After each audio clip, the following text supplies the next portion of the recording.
Brought to you by Ludo Fantasy। तो चाचा हो जाए लूडो का एक मैच लूडो फैंटेसी पर।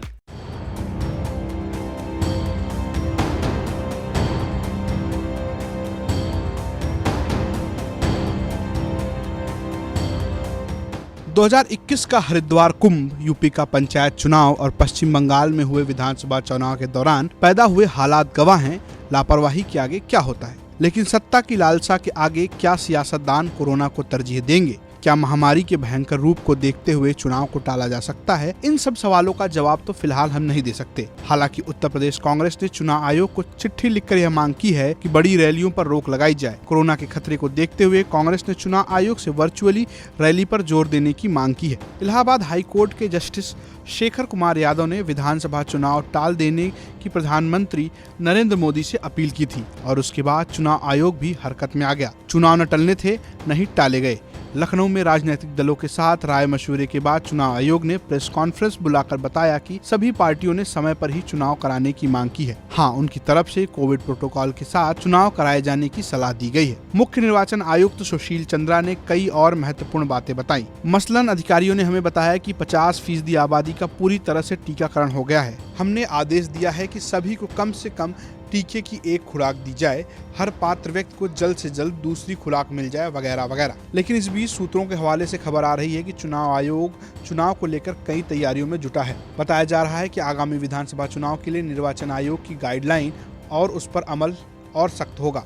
आयोग ने इस बाबत मंगलवार को विशेष बैठक की, यानी आने वाले चुनाव में पुराने चुनावी रंग तो नहीं दिखेंगे, ये तो तय है। पिछले 2 साल में हुए बिहार सहित कई राज्यों में चुनाव और फिर बंगाल, तमिलनाडु वाले चुनाव के दौरान गाइडलाइन तो जारी हुई, लेकिन उस पर अमल को लेकर सभी उदासीन रहे। राजनीतिक दल, नेता, जनता और खुद निर्वाचन आयोग भी। आयोग से जुड़े सूत्रों के मुताबिक मीटिंग में इस बात पर भी विचार हुआ कि राजनीतिक दलों, मतदाताओं और उम्मीदवारों के लिए या फिर मतदान अधिकारियों की टीम के लिए सभी पर सख्त निगरानी रखने और जरा सी भी लापरवाही पर तुरंत एक्शन लिया जाएगा। पंजाब, उत्तराखंड, उत्तर प्रदेश, मणिपुर और गोवा में चुनावों की घंटी कभी भी बज सकती है। चुनाव आयोग लगातार बैठकें कर रहा है, कभी भी तारीखों का, कार्यक्रम का ऐलान हो जाएगा। लेकिन ये तय मानकर चलिए कि चुनाव का शंखनाद और बिगुल तो बजेगा, लेकिन उसकी धमक और चमक कम सुनाई पड़ेगी, क्योंकि आयोग ने अपनी मंशा साफ कर दी है कि चुनाव तो तय समय पर होंगे, लेकिन रैलियां, प्रचार, ये शोर शराबा, धूम धड़ाका, धक्कम धक्का, भीड़ भड़क्का, ये सारी चीजें नहीं होंगी। क्योंकि चुनाव आयोग ये तय कर रहा है कि चुनाव के साथ साथ कोविड का प्रबंधन कैसे प्रभावी ढंग से किया जाए, जिससे कि आगे मामले अदालतों तक ना जाएं और अदालत ये ना कहे कि चुनाव आयोग के खिलाफ 302 का मुकदमा दर्ज करो, क्योंकि इन सब लोगों के लिए ये जो कोविड के चलते लोग मारे गए हैं, इनकी हत्या का जिम्मेदार चुनाव आयोग है। आयोग 4 राज्यों का दौरा कर चुका है। मणिपुर के अधिकारियों के साथ चुनाव आयोग की वर्चुअल मीटिंग चल रही है। साथ ही उम्मीद ये की जा रही है कि इस बार चुनाव प्रचार की अवधि बिल्कुल नेक टू नेक होगी, यानी इतनी कम होगी जितनी जनप्रतिनिधित्व प्रणाली यानी जनप्रतिनिधित्व अधिनियम में प्रिस्क्राइब की गई है।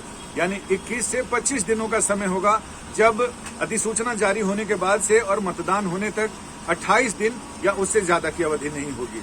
यानी प्रचार के लिए लोगों को कम समय मिलेगा।